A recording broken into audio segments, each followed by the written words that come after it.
दोस्तों, अगर मैं आपसे कहूं कि आप सिर्फ एक बार 50,000 लगा के आने वाले कुछ सालों में हाइपोथेटिकली लगभग 48 लाख का बड़ा फंड बना सकते हैं, तो आपका सबसे पहला सवाल होगा कि ये कैसे पॉसिबल है। हाँ जी दोस्तों, ये बिल्कुल पॉसिबल है। आप बस सिर्फ एक बार 50,000 लगा के एक बहुत अच्छा रिटर्न कमा के एक बहुत बड़ा फंड बना सकते हैं। जरूरत है बस सटीक योजना से अपने पैसे को सही जगह निवेश करने की। और आप सही जगह कैसे निवेश कर सकते हो? अगर आपके पास सही जानकारी है तो। और आज मैं आप लोगों को वो जानकारी देने वाली हूँ। और जैसा कि मैं हमेशा कहती हूँ, जहाँ पैसे की बात आती है वहाँ आप लोगों को पूरा इंफॉर्मेशन, पूरा नॉलेज होना ज़रूरी है। इसीलिए मेक श्योर करना कि वीडियो को एंड तक देख रहे हो। और अगर आप लोगों ने मेरे चैनल को अब तक नहीं सब्सक्राइब किया है तो आपको पता है क्या करना है।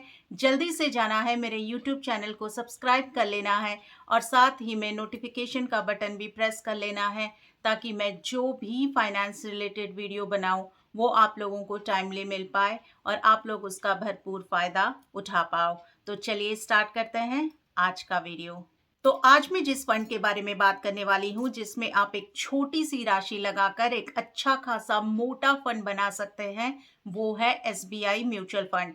क्या आप लोगों को पता है कि एसबीआई म्यूचुअल फंड में हमारे देश के करोड़ों लोगों ने भरोसा दिखाया है और इसलिए एसबीआई की म्यूचुअल फंड कंपनी हमारे देश की सबसे बड़ी एएमसी यानी एसेट मैनेजमेंट कंपनी बन चुकी है। तो चलिए जल्दी से हम इस फंड को बिल्कुल सही सही समझते हैं, ताकि आप लोग भी वही निवेश कर पाए जिसमें आपको फायदा हो, भरोसा हो और आपका भविष्य भी सुरक्षित हो। एसबीआई के जिस फंड के बारे में मैं आज बात कर रही हूँ, उस पर्टिकुलर फंड का नाम है SBI magnum mid cap direct plan growth, जिसे आजकल एसबीआई मिड कैप फंड के नाम से भी जाना जाता है। इस फंड को जनवरी 2013 में लॉन्च किया गया था। अगर मैं इसके एयूएम यानी एसेट अंडर मैनेजमेंट की बात करूं, तो इसका एयूएम आज के डेट में 23,359.53 करोड़ रुपए है। अगर आज के डेट में मैं इसके एनएवी यानी नेट एसेट वैल्यू की बात करूं, तो इसका एनएवी आज के डेट में है 262 रुपीज एंड 39 पैसा।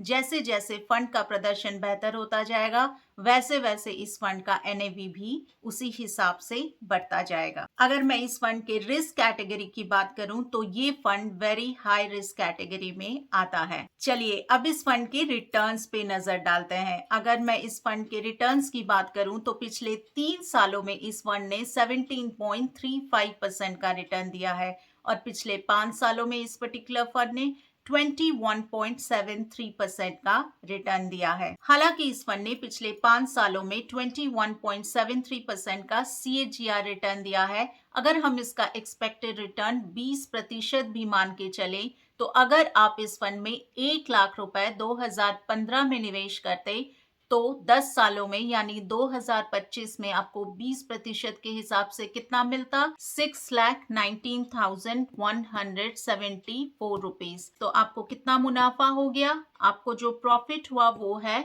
5,19,174 का।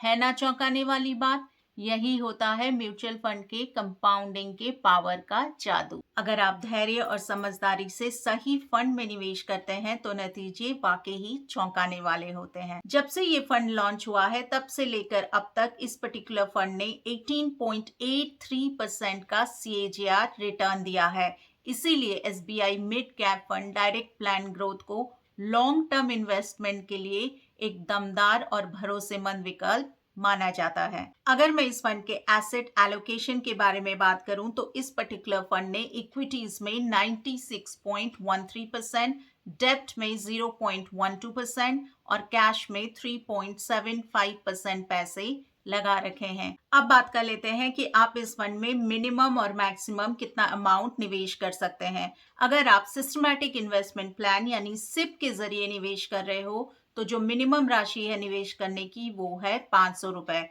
मैक्सिमम राशि की कोई लिमिट नहीं है, आप जितना चाहो उतना निवेश कर सकते हो। वहीं पे अगर आप लमसम इन्वेस्टमेंट कर रहे हो यानी एक मोटा रकम इकट्ठे एक ही बार में निवेश कर रहे हो, तो जो मिनिमम अमाउंट है लमसम में निवेश करने की वो है 5,000 रुपए।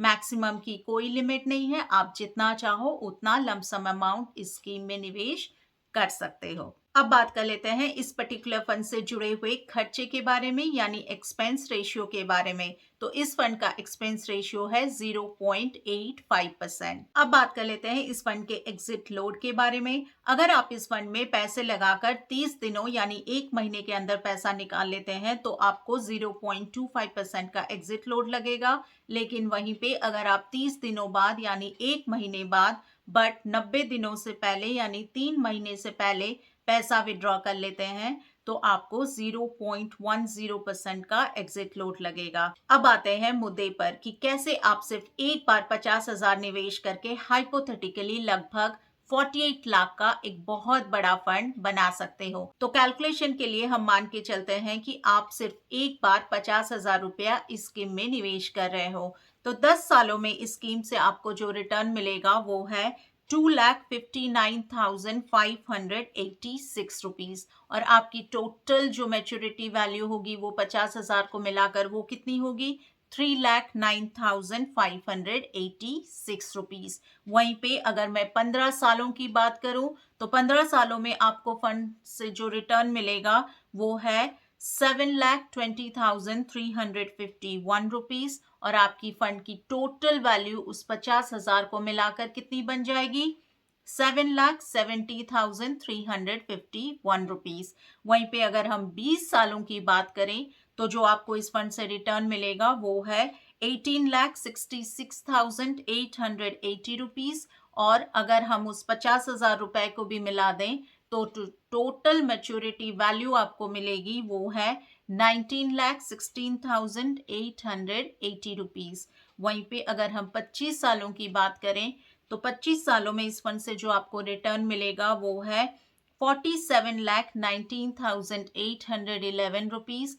और जो टोटल मैच्योरिटी वैल्यू आपको मिलेगी इस फंड से वो है 47,69,811 रुपीज, जो कि लगभग 48 लाख रुपीज है। तो ये होता है कंपाउंडिंग के पावर का जादू। लेकिन याद रखिए, हमने ये जो कैलकुलेशन किया उसमें हम एक्सपेक्टेड रिटर्न 20% का मान के चल रहे हैं, लेकिन असली रिटर्न कम या ज्यादा भी हो सकते हैं। वो बिल्कुल मार्केट पे डिपेंड करता है और मार्केट को कोई प्रेडिक्ट नहीं कर सकता। तो देखा दोस्तों, आप एक छोटी सी राशि से कैसे एक बहुत बड़ा फंड बना सकते हो। पैसे तो हर कोई कमाता है, लेकिन जिसने समय के महत्व को समझ लिया वही असली निवेशक कहलाता है। तो आप एक छोटी सी राशि निवेश करके अगर उसे ज्यादा समय देते हो, अगर आप लॉन्ग टर्म इन्वेस्टमेंट में विश्वास रखते हो, तो आगे चलकर आप एक बहुत अच्छा खासा मोटा फंड तो बना ही सकते हो। और मैं आपको बता दूं कि ये वीडियो केवल शैक्षिक और जानकारी देने के उद्देश्य से बनाया गया है।